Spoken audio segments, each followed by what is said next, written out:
I was just praying how often we are only conscious of surface disturbances because we live so on the surface of life. We don't penetrate down into the depths, out of the heart. That means the lower levels of your being, the lower levels of your thinking, the lower levels of your whole spiritual setup. There are the issues of life, but they come poking their way up. Sometimes they are released and it takes days, weeks, and even months, and with some even years before it reaches the surface where it is made manifest. And so I often say, Lord, I am hungry and I am in need, but perhaps I'm only concerned with a surface disturbance which is annoying me now. Perhaps that has its origin down on the, I call the ocean floor of my being. You see, we're like a trinity, down on the ocean floor. And so sometimes he has to go down there to reveal to us the real reason for this disturbance up here, or even the heart hunger. Now, sometimes when we analyze what we call the heart hunger, we will be quite amazed. It isn't just a desire, I want more of God. That's all right. That's all right. We won't talk about that, but that isn't it. The whole being, we are a trinity in our structural law of our being. And as our old church father said so pointedly, the heart was made for God.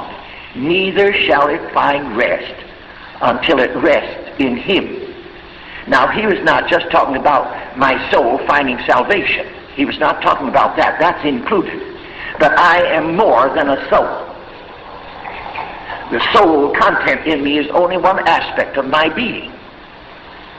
The whole being is to be brought under the powers of redemption. Spirit, soul, and even body. Now, God takes regard to the body. Never become so spiritual that you lose consciousness of body. No, even in the resurrection, God's going to yet tamper with this old body, sure as you live. But why not? Because it's the completion of the redemption of the whole concept of my life and your life. Spirit, soul, body. Well, now sometimes this urge to live, I'd like to read you a poem God gave me on the eternal urge. It's rather heavy, I don't know, but sometime I might dare to do it. The eternal urge, this terrific urge that is birthed within every one of us. It does seek expression. Life seeks it. The first law of life is to become explosive, to live. Well, now, since that is true, that urge to live relates to three departments of your being and to my being. It actually does. To make the personality a complete concept. It has to be. If I disregard or become ignorant of any part of it, how many see my salvation is limited? The response is only partial. And God is only partially glorified in the release and in the redemption of the whole being. Spirit, soul, body. He's concerned with your spiritual life. He's concerned with your soulish life, your psychic, soulish life. He's concerned. It's a part of you. It's a part of you. Don't be shying off from it and think you are just a spirit. No, this great field of what we are. Sometime when I am freed in the millennium, I'm going to lecture and talk on some things which are very wonderful to me. I'd like to give you a real analysis of what we are as God created us. I would like to do it. Not purely from the sense of a scholar in psychology, not that. I know that field. I've had my courses in it. Courses in experimental science. I know that, but that is not it. It has a certain background and a certain fundament. But there's no one in the world but this mystical Spirit of God that can get in there and do it. And He is so wonderful. in the delicacy of his dealings. He can get in there. Now, sometimes the urge may rest in one department, the need, perhaps in another. As we found out, we know from just ordinary 1, 2, 3 psychology that most all of the ailments that react in your flesh and body are mental and spiritual. They are.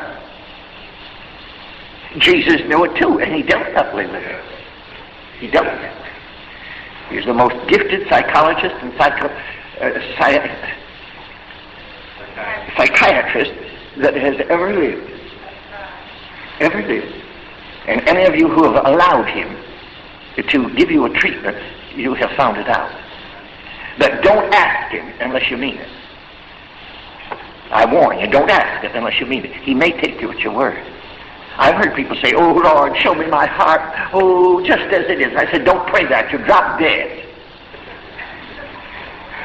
Well, it's true. I'm not laughing. I say that with all seriousness, because we are not able to receive even a glimpse of it.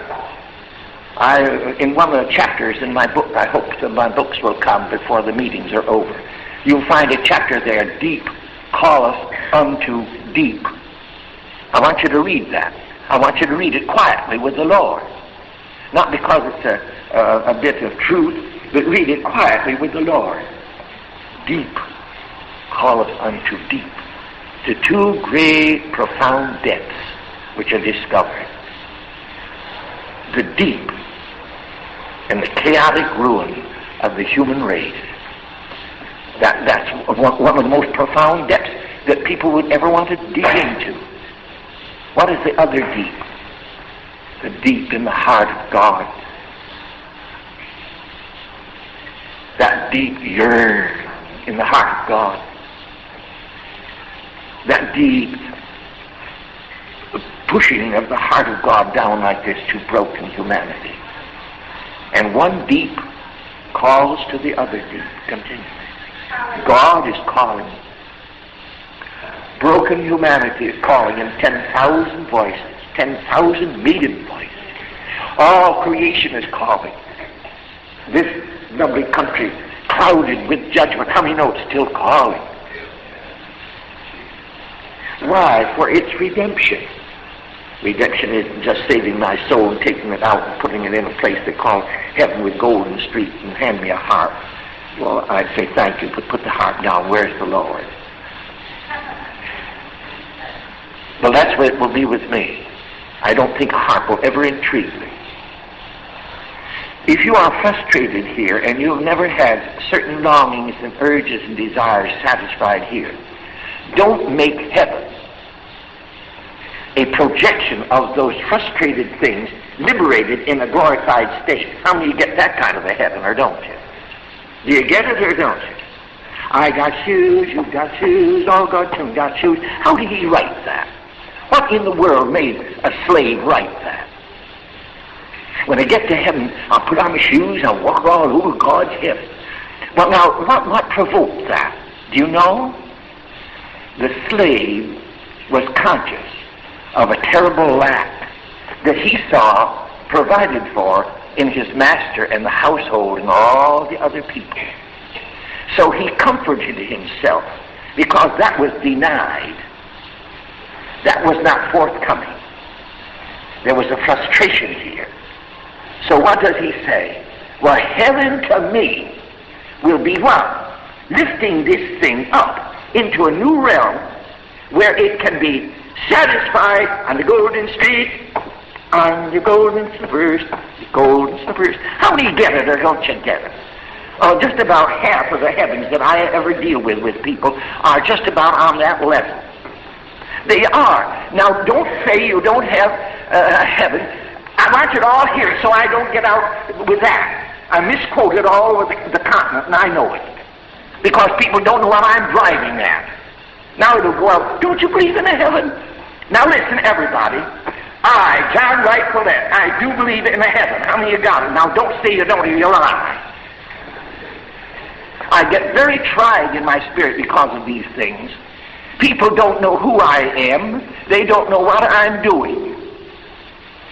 The preachers, even in Pentecost, don't know yet who I am or what on earth I'm driving at. And I've been trying to get this thing in for 25, 30, 40, and even 50 years, and they don't know it yet. And if I dare to let out a bit of real Christian philosophy, real Christian teaching, well, that is the orthodox. I wish you could take my place just for a little while, dear. I just certainly do. I just wish you could. Do you wonder why I hibernate in the woods back up in New York and they dig me out once in a while? Well, you get in my shoes and you know just exactly why. You know just exactly why. No, there was a disturbance. So heaven will be to many people the perfect satisfaction of all the things which we're not able to attain, acquire, possess, or experience here. Heaven will be to the majority of people a release up here where it can be. How many of you get that, or don't you? How many know half the hymns are written on that beast?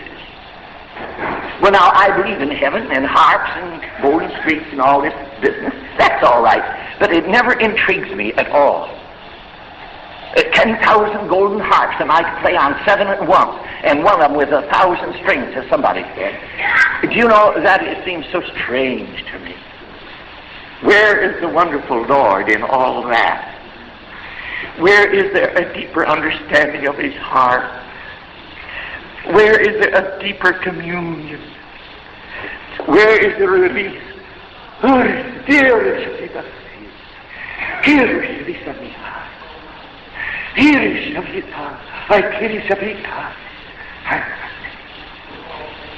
where will there be at least a release for that adoration and the glory which is becoming our God?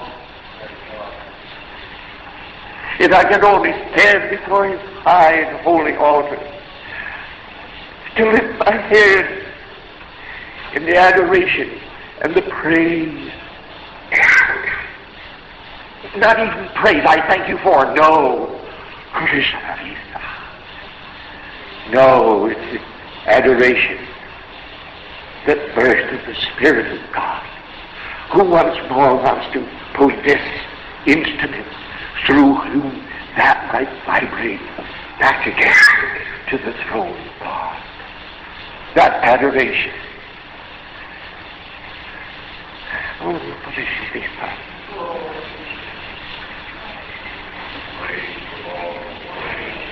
I think we'll have a beautiful heaven. Don't worry. It's going to be very beautiful.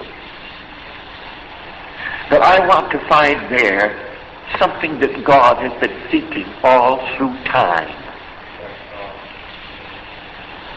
He seeketh them to worship him in spirit and reality. That's your word. That's real. But then it's all right if you want a heaven that's limited to that. Why, that's good. I'm not quarreling about it. But that isn't the point. He wants the whole trinity of the being satisfied, redeemed,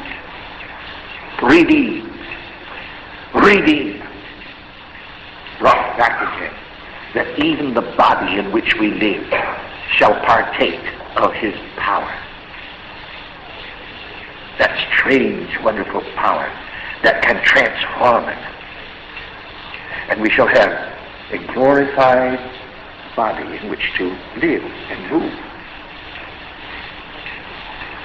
Well, I'll come back to this idea of the hunger or the thirst or the thirst. That's a potential thing. It belongs to us. It's a part of our setup. It's a part of the creation. Now, God is the answer. He doesn't mean that he is just the answer by having salvation so that my desire for salvation is answered in him. That's true. But he means the whole being is to find its perfect and adequate adjustment and satisfaction in him. I believe that with all my heart. I believe it reacts in the body. Sometimes I feel just nothing but life, like I could go that way, get out of it. I don't think that's fanatical. Here I'm 75, I'll be 76 in a couple of weeks or so, and I feel as if I were 40. I feel as if I were 40. These are all my own teeth. I can eat and sleep and carry on and do. Why shouldn't I? Well, he lives in me, dear. I don't feel like an old man trembling around. I'm not that. That isn't who I am. I'm a vibrant, living spirit that's alive forevermore. It shall never die. I'll never die. No, you won't either if you only knew it. No. Well, now come back. This urge, this desire, don't let it become too local in any one certain field. But remember, your whole being is crying out to God. Your whole being is crying out to God for its redemption. And so we will have our heaven. Of course, we're going to have a beautiful heaven. I remember speaking not just along this line one time, but I said to heaven for some of us, it would not be just merely a satisfaction of a frustration here and a desire which has not been satisfied and an urge that never found its release here, but heaven will be lifting up there and finding it. And somebody heard me talk like that, and the dear woman, she says, "Oh, there goes my heaven," as if I had knocked the heaven out of her living. I said, right, all right, she put up here, "Oh, there goes my heaven." I don't want to take anyone's heaven away this morning, dear. I want you to have the sweetest heaven you can have. Isn't that generous? I really mean it.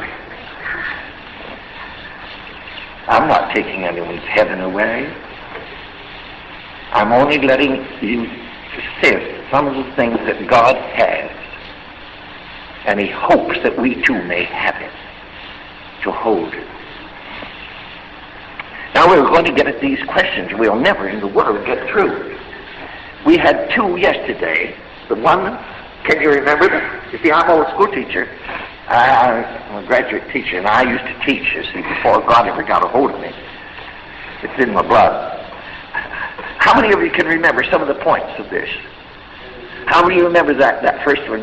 Where am I? Your position. Let's get that. How many see it? That's your position.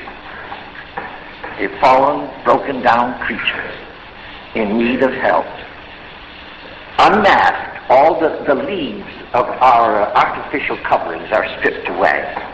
All the masks are taken off. And there we are. And he says, "Here I am." Well, now do you remember the other one? That's going on a little bit after you have come on past that first phase of your living. This is a picture of your experience in God. These are all little pictures of what happens to us as we move into God. This Bible isn't just stories. It's one of the most profound and marvelous, amazing revelation of truth that you could ever have.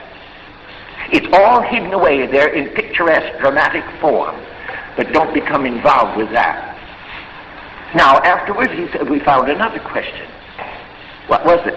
Can you, before God, answer the question when he says, "What is your name?" Now, I said yesterday, a name spells your character. Your name.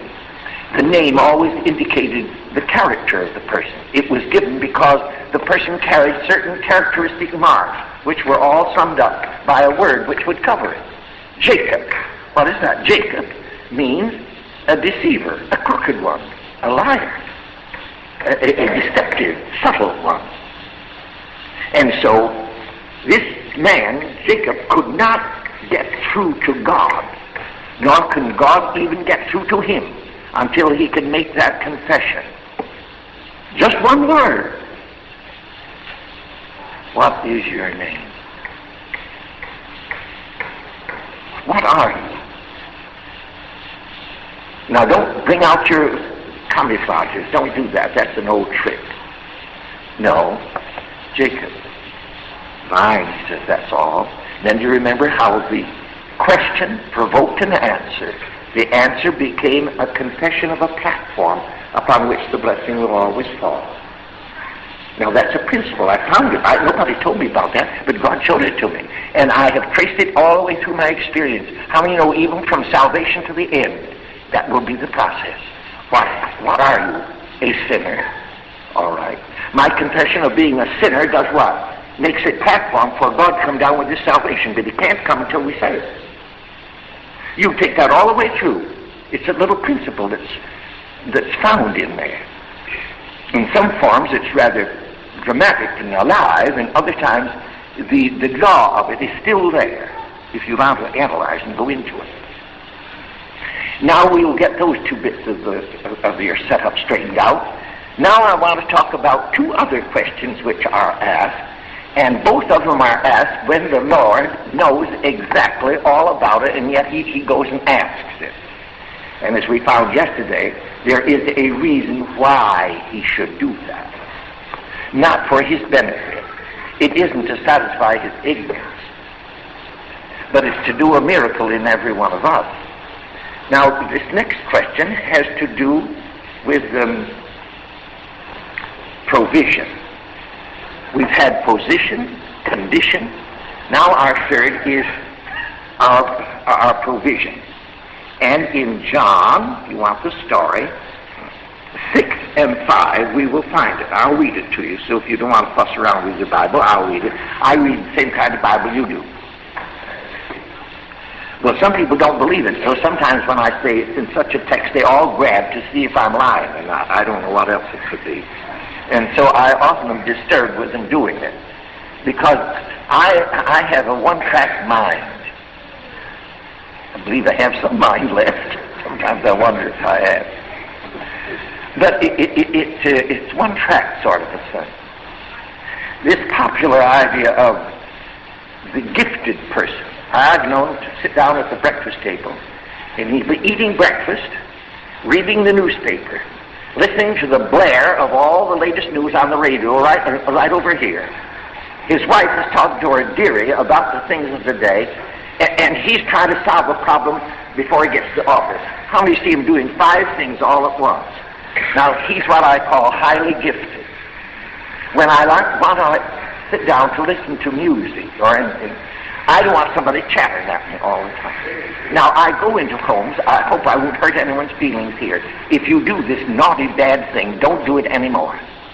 The minute someone comes in and you feel like you want to visit with them, then that thing begins, that everlasting, tormenting thing, and nobody on earth listening to it. How many of you ever got caught in a mess like that? Come on. Now, don't you ever do that again. That's a horrible thing to do. Is your conversation worth listening to? If it is, then talk. If it isn't, then put something on that can talk. Don't do those things. They're horrible. They're horrible. You say, well, I'm getting my message, but I want to give you something practical so you don't think I'm too ethereal. I'm very practical. No, the minute you get in, put a television so that this thing is put in front of you, and they're talking to you, and you're saying, good afternoon, dear. Don't do things like that. When I hear fine music, I don't want somebody chattering at me. I don't want to be looking at things. I want to get the music. I want the spirit of it. I want the texture. How many know there's great texture in it? And it's subtle, and it's lost. And what you do today, and here's this artist just pouring out his soul, and you're talking about being. Well, do you get it or don't you get it? Please don't do things like that. If you don't know enough and you're dumb about it, somebody else may not be as stupid. So I'll tell you for the sake of appearing as if you know something, if you don't, see? My grandmother used to say, keep still and people think you're intelligent anyway, don't say anything. Isn't that good advice? Yes. Well, here's this little story. When Jesus then lifted up his eyes and saw a great company come unto him, he said unto Philip, when shall we buy bread that these may eat? How many got your question already? When shall we buy bread And he's so good to tell us this on the side. And this he said to prove him, for he himself knew what he would do. Isn't that exactly what I've been telling you for the last two questions? Exactly what I told you. He knows. This he did for his sake, not for Jesus' sake. This he did to prove him, knowing himself what he would do. Well, of course. Then why not let him do it?